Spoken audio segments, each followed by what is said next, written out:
Hey everyone, it's Jeff Keighley, and welcome to the Monarch Theater here at DC FanDome's Watchverse. This is exciting because we are going to bring a very special panel to you right now. Thanks for joining us, and we are going to celebrate the best-selling Injustice video game, Injustice: Gods Among Us, and Injustice 2, as well as other work that NetherRealm Studios has done with the DC franchise. Both the Injustice games are bestsellers and have even spawned the creation of a hugely popular digital-first comic of the same name, as well as a couple of hugely popular mobile games as well. So let's get right into it. An all-star panel today for everyone here at the DC FanDome. Of course, we got to welcome a man who's very busy all around the fandom. I'm sure is DC's Chief Creative Officer and Publisher, Jim Lee. Jim, great to have you with us. Thank you for having me. We've also got the Creative Director at NetherRealm Studios. Of course, you can't do an Injustice panel without him, Ed Boon. Dr. Boon, how are you? I'm doing good. I'm glad to be here with everybody. It's a lot of fun. All right, great to have you with us, Ed. And we also have the story and voiceover director at NetherRealm Studios, Dominic Cianciolo. Dom, how are you, man? I'm doing great. An absolute pleasure to be here today. All right, you got the Injustice poster up. I like it. Properly set. And finally, we have another special guest, the #1 New York Times bestselling writer of Injustice: Gods Among Us, Injustice 2, Injustice Year Zero, Deceased, and the creator of the Deep TV series, Tom Taylor. Hey, Tom. Hello. All right, we've got everyone connected. Well, let's get right into it. We are so excited about Injustice, but in case you need a reminder, here's a taste of what the games and comic books were about.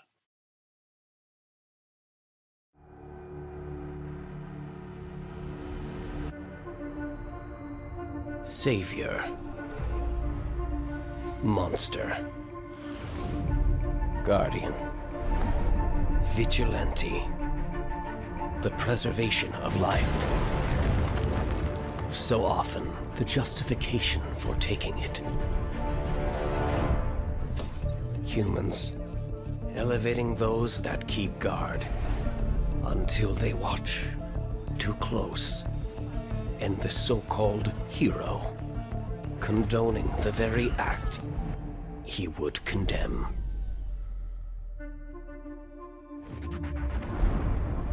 Transgressions of the past shape actions to come. As offspring turns into adversary,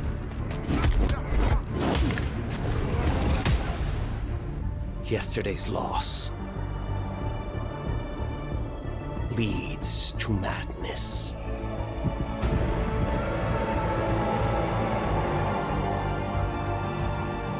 And God becomes tyrant, becomes outcast, becomes dust, as factions dissolve and form, and lust for power enslaves all.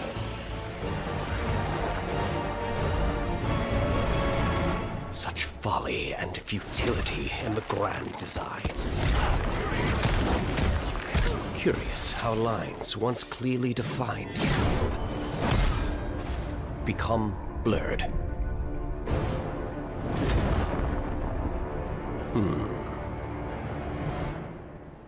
Perhaps it is time for them to be redrawn.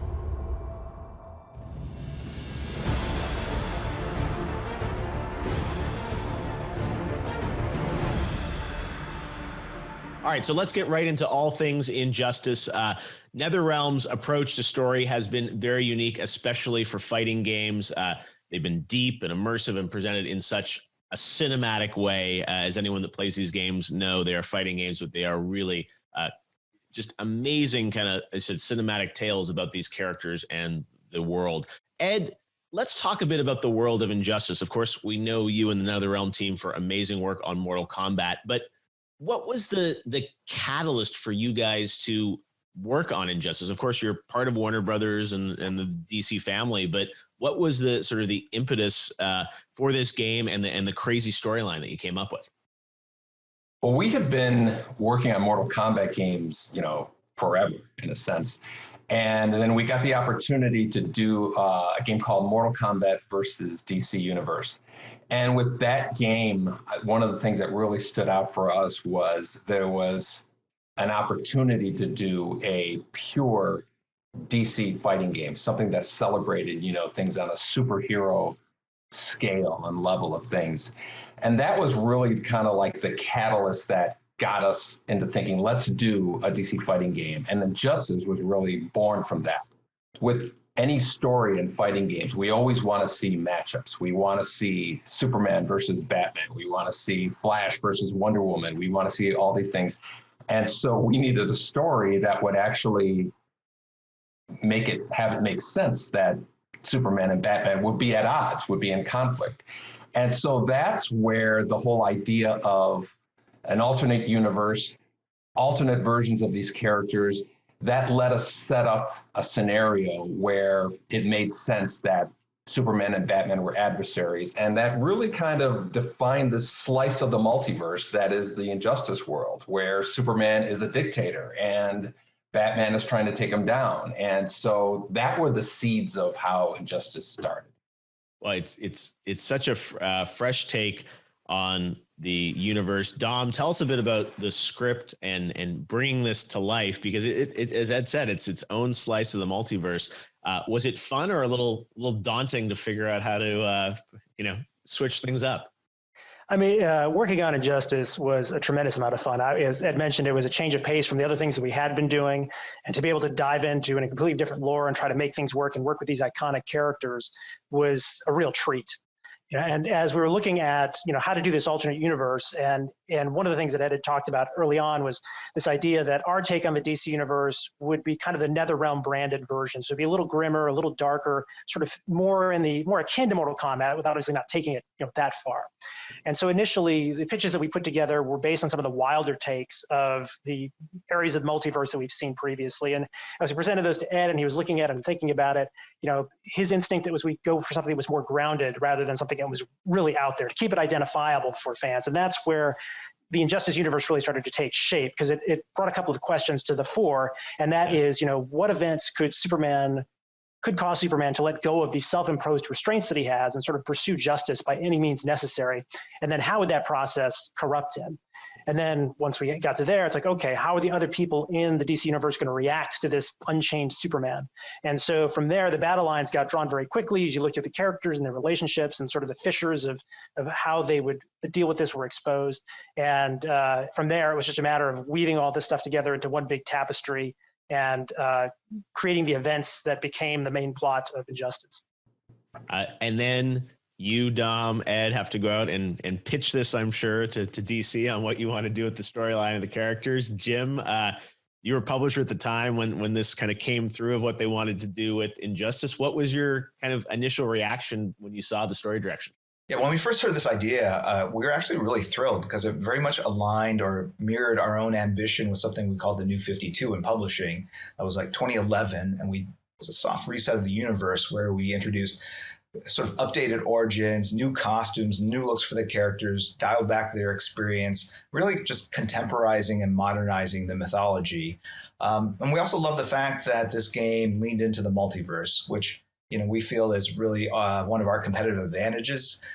This notion that there are different versions that are characters in alternate realities really allowed them to have the creative freedom to tell this amazing story. And we love the fact that there is a backstory to this. It's not just heroes fighting heroes just because it's a cool game. We love the fact that there was a story that brought this to life, and that it leaned upon the canon that was part and parcel of the DC universe. Yeah, no, it's so amazing what the team has accomplished and how Injustice has grown beyond games now even.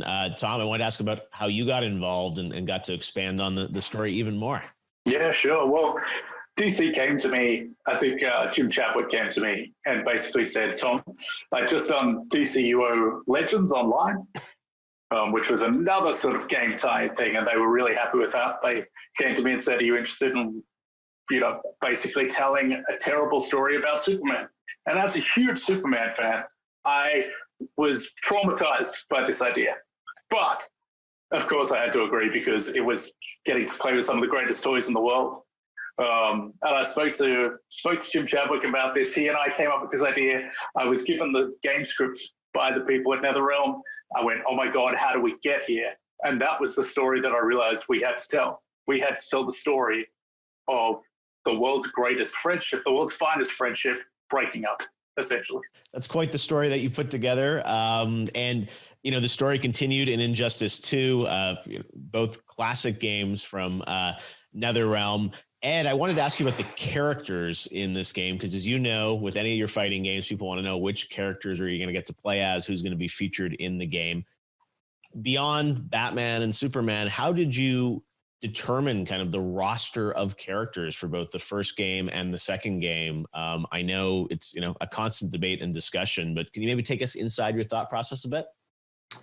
Yeah, there was a lot of things that had to be satisfied with that. You know, obviously we start with popularity of the characters. We're not going to have a DC game without Superman, Batman, Wonder Woman, Flash, Green Lantern. We also wanted a balance of heroes and villains. So we wanted to represent the villains in there. We wanted enough female characters. And then the story needs, I had these really unreasonable restrictions that I put on the story team, where we got to have Batman fight Superman. We got to have Batman fight Batman. We got to have Superman fight Superman. Wonder Woman has to fight Flash. So this long list of, we got to have set up these fights. And then they had to write a story that satisfied all of those situations, that set up those conflicts. And to this day, I'm still amazed that they wrote a cohesive story within those restrictions. And, you know, on top of that, kind of like what Dominic was saying, we were able to put like because it was an alternate universe and one that we kind of carved out, we were able to a lot more flexibility and have heroes and villains do things that they would normally never do, that kind of broke their code in a sense, but at the same time told a really compelling story. So it was a lot of simultaneous things that had to be satisfied that amazingly were done. Different versions of characters, and that also extended to the customization. Jim, I wanted to ask you about the designs of the characters and what NetherRealm did, because those alternate takes also meant, you know, alternate versions of the character, and then you add in the ability in Injustice 2 to do a lot of customization on top of it. I'm curious from sort of the DC perspective, what was your perspective on how NetherRealm was sort of playing with the characters? We were jealous, man. You know, to have the opportunity to kind of design it from scratch was the impetus behind New 52, and the fact that they were doing it in the video game space was a lot of fun to watch. And it's just limited to the costumes, but the way the characters express their powers, the visuals that you're able to create in a game are hard to replicate in a two-dimensional flat drawing, right? So they were able to do sort of realize the powers of the characters and express them in ways that would be very, very challenging to do in print. So we were kind of just in awe as they were taking these characters and running with it and doing such fun things. I mean, you know, some of those scenes where the Flash runs around the world and well, he punches you and then he runs around the world and punches you again. Like, I mean, that's just awesome. It's just so imaginative and creative and fun. And so I think it was beyond just the designs, everything about it really just had a lot of ingenuity and creativity. And we really loved what they were doing with it.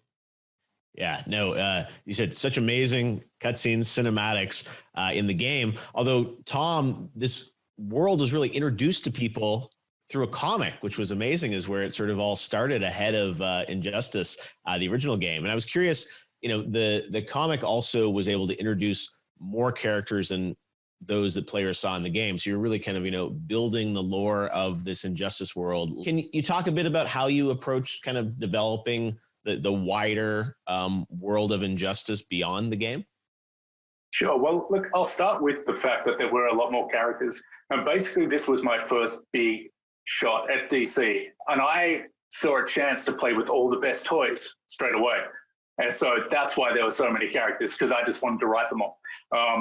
Unfortunately, I had the game script, so I could see where the world went. I could see who had to be taken off the board. But what I ended up doing was just unleashing a little bit too much and taking too many people off the board. So I remember when and Dominic were meeting to talk about Injustice 2. They're like, oh, we can have this character. No, Tom's killed it. Oh, what about no, Tom's killed it? Which was, fun for me and a terrible nightmare for them. But as far as expanding on this universe, I mean, it was a joy. We had this book that was coming out every single week, and we could do anything. We had their great script. I knew that this was a universe where Aquaman could feed a person to a shark.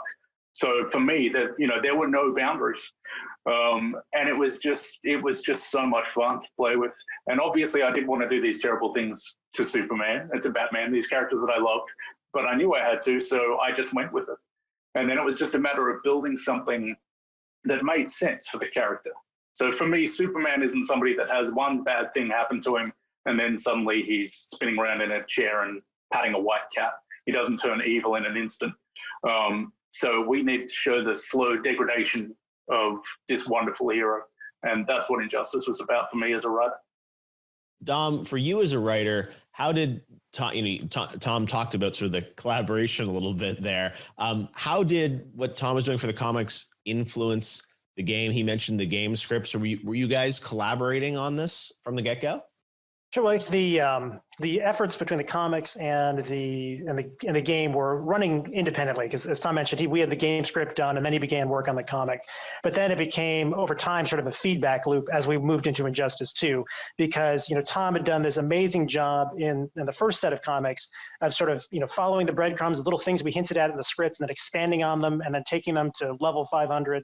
Introducing a whole bunch of new elements that we hadn't even thought of with the amazing canvas that he had. And so once we came to Injustice 2, we had to deal with, yes, all the people that Tom killed off, but then there were so many other items that he had done that we wanted to pay honor to. And so even like, for example, the first chapter of the Injustice 2 story mode is a flashback, and it actually retells one of the key sets of events where we see Batman and Superman come apart that is depicted in the comics. We had to tweak it a little bit to make it work within the context of the game story, but it all worked together to sort of really make everything feel like one big continuity. And there are a lot of other things as well. I mean, the way that Tom had ended Black Canary's story with another alternate dimension, Green Arrow, from a third dimension, we were able to work that back into Injustice 2 to justify Green Arrow's continued appearance in the story, even though he had been killed off. So it was really great to have that additional springboard as we moved into Injustice 2. One thing that we haven't mentioned yet are the mobile games. And Ed, I remember telling you years ago how impressed I was with the quality of what the team did at NetherRealm with the mobile games. I mean, how they look, and incredible graphics and gameplay. Can you maybe talk a bit about the mobile games and how those came into the picture for NetherRealm? Yeah, we were just kind of like in our early stages of developing mobile games. We had done a couple of releases. We did like a Batman game, semi-related to the Arkham games, and we really saw an opportunity to do something strong with mobile. What I love about the mobile game with the comic is they're both kind of like, they were spawned from the game, but they just became their own forces by themselves, and, like comparable forces. The mobile game, both mobile games made over $200 million. I mean, that's like movie level, income. And it's like, so that along with the comic, which, I don't know how many people remember that comic book owned the comic book digital charge. Like, I would see like 8 of the top 10 were Injustice. And to me, that's one of the things we're most proud of, is these offshoots became their own forms of entertainment in themselves. And so that mobile game, along with it, became like this huge thing that we suddenly had on our hands that we had to sustain. And so, with the quality of the games, we were able to get comparable graphics to the consoles on, on an iPhone or an iPad or something. And they became their own, forces of nature in themselves. And if I could add on to it, having that kind of collaboration between a game and comics has always been sort of a unicorn or white whale for us. Having that kind of close collaboration and building off of a concept in both mediums at the same time is something that we've always strived for. And honestly, it paid off, as Ed was mentioning. Injustice, the digital comic, it lit up the charts. It actually outsold our best-selling comic, which was Batman. And even when we put it into physical, formats, it sold gangbusters. So it did really, really well. And we love the fact that it brought in all these fans from a very friendly adjacent space into the publishing world. So we're very thankful to NetherRealm for introducing new fans into DC mythology. And I also want to give a big thank you to Tom. Tom is an amazing writer, but he has the unique skill set of looking at the entire DC universe and being able to find roles for each and every character in a big sort of epic soap operatic story is something that is hard to do, and he's one of the masters at it. And so he really created a storyline that also set the platform for the next game and future adaptations of this content. So thank you very much, Tom, for all you've done. Thank you. And one of the great collaborations we had with Injustice was Jim Lee graced us with a custom design of Scorpion for Injustice as Scorpion guest starred on the Injustice 1 game. And so, there was just so much cross-pollination and collaboration with everybody. It was a great time to be involved with comics, video games, mobile games. They just really played off each other well. And, it was a great time. Yeah, I can say too, just on that cross-pollination, I had to actually delete the mobile game from my phone because there was a concern that I wasn't going to hit my deadlines because I was grinding. So thanks for that, everyone, NetherRealm. All right, well, we're going to wrap up the first portion of the panel now. Thank you so much to Jim and Tom. And before they go, I want to remind everyone that the Injustice story isn't done. The 14-chapter digital-first comic series Injustice Year Zero just launched on August the 2nd. It's a prequel to the first Injustice series, and the first 4 chapters are available right now for purchase at Comixology and participating digital retailers. So there you go. The Injustice story continues. Jim, Tom, thanks for joining us so much, guys. Thank you. Thank you very much, Jeff. And thank you, Tom, Ed, and Dominic. It's been a real pleasure. All right, well, we are not done with Dom and Ed because there was another amazing DC collaboration that just happened this year. That is, of course, the Joker coming into Mortal Kombat 11, something that we were all so excited to see. And guys, let's talk a bit about the crossover between DC and MK11. Ed, lots of great guest characters, of course, in MK. Why did the team decide to include Joker and MK11?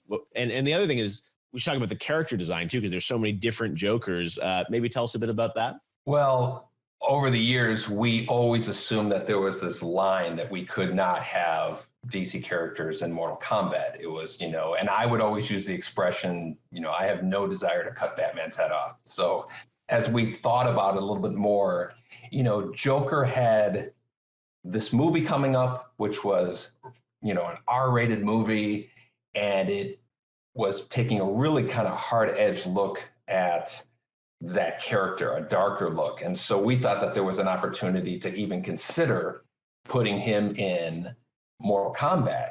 And when we asked, to our surprise and our to delight,